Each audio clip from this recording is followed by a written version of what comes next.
Tolkien said, "The work that has never begun is the one that takes the longer to be finished." Hello, I am Juan Navarro. This is Advanced Quality Programs, and I invite you to explore the quality philosophies and concepts to apply them to our lives.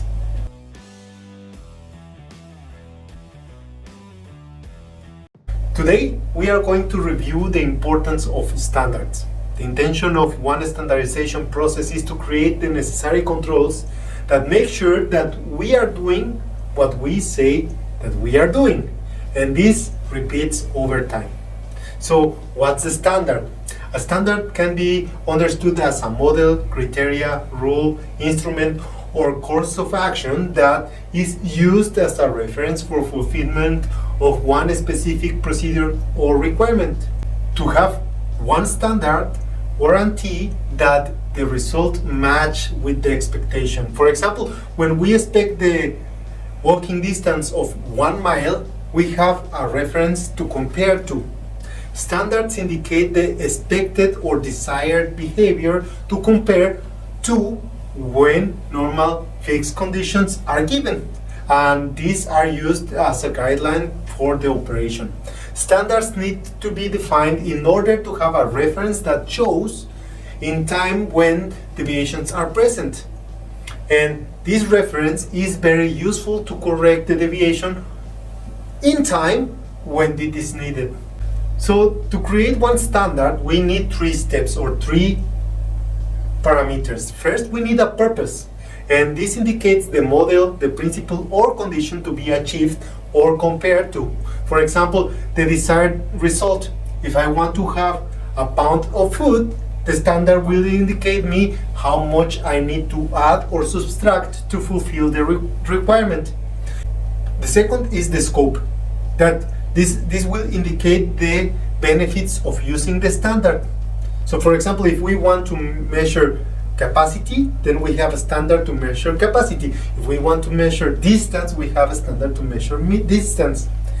And the third is the field of action. This means that we should consider all necessary conditions for the standard to be useful, and otherwise this will represent a deviation. For example, we will use a mile to measure the distance, but never to use a measure for mass or capacity. For those we have different units like pounds and gallons. When these 3 elements are given and clear, the standard can be issued and used by the intended public or sector that needs to use this as a reference. The publication of the standard should guarantee the application. It is also useful to review the standards regularly. Human behavior is changing constantly. For that reason, the standard should be updated regularly to adapt to the new expectations. A standard that is not reviewed becomes obsolete.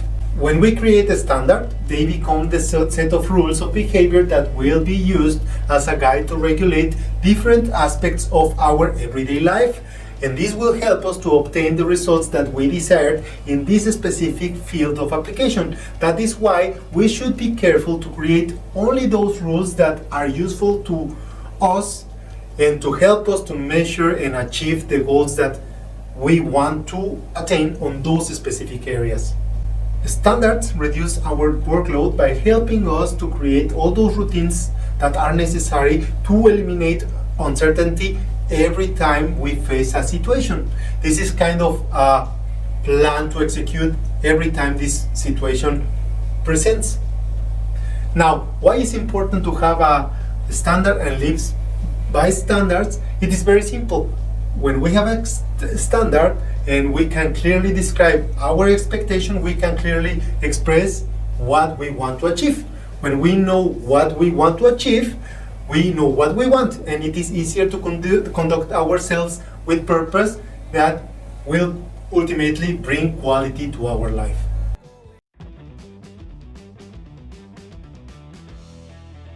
That was all for this week. If you find the video useful, don't forget to hit like. I will appreciate all of your comments and your subscription to the channel, and I leave you with a quote from Aldous Huxley. Don't dream in a pragmatic way. Don't forget to hit the bell, and see you next week.